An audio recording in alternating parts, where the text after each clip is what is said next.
हताशा और निराशा की स्थिति में है। जब से केंद्र और प्रदेश में भारतीय जनता पार्टी की सरकार आई है, तब से जो नोटबंदी के बाद जो विसंगतिपूर्ण जीएसटी, जिसमें अभी भी तमाम विसंगतियाँ मौजूद हैं, और उसके बाद जो अनियंत्रित लॉकडाउन लगा है, इन तमाम तीनों चीज़ों से व्यापारी का जो व्यापार है वो घटा है, कारोबार घटा है, और वो बहुत ही हताशा की स्थिति में है। लॉकडाउन के पीरियड के दौरान जो सरकारी उस पर महामारी की वजह से लाया गया, उसमें हमने भी विधानसभा में इस बात का सवाल उठाया कि जो 2 महीने लॉकडाउन पिछली बार रहा और 1 महीने इस बार रहा, उस लॉकडाउन पीरियड का जो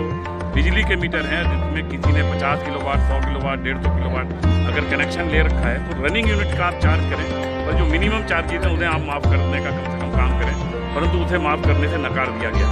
इसी तरह से जो ऋण ले रखा है, वो ब्याज का मीटर बैंकों में चलता रहा, और लगभग 1.5 करोड़ खाते इस समय एनपीए की स्थिति में है। हम लोगों की मांग थी कि 31 मार्च 2022 तक उसमें यथास्थिति रखी जाए और राहत देने का काम किया जाए, परंतु कोई भी ब्याज माफ़ करने की बात नहीं की गई। और समाजवादी व्यापार सभा बहुत विशेषतः इस बात के लिए हमने अपने संगठन को पैनापन देने की बात की है कि हम हर रेडी वाले को, खोके वाले को और पटरीक में काम करने वाले को भी व्यापारी समझते हैं, क्योंकि वो छोटी पूंजी लगाकर अपने परिवार का संचालन कर रहा है। परंतु एक आम जो सुपर रिच कॉरपोरेट सेक्टर है, ये सरकार कॉरपोरेट सेक्टर के हित में निर्णय लेने का काम कर रही है, और उसी वजह से जो बाकी लोग हैं वो बहुत ही परेशान स्थिति में है। उनका कारोबार, उनका व्यवसाय लगातार घट रहा है, और वो बहुत ही हताशा की स्थिति में पहुंचते चले जा रहे हैं। किसानों की जो हालत है, और किसान की आय ना बढ़ने की वजह से किसान और व्यापारी दोनों का दामन चोली का साथ है।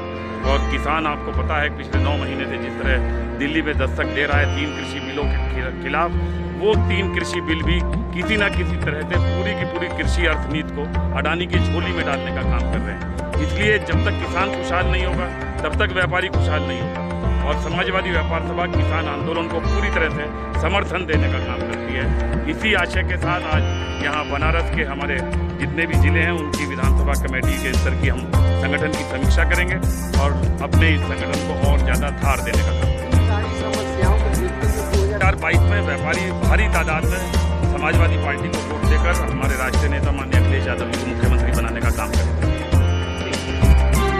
खबरों में बने रहने के लिए हमारे चैनल को सब्सक्राइब करें और नोटिफिकेशन पाने के लिए इस घंटी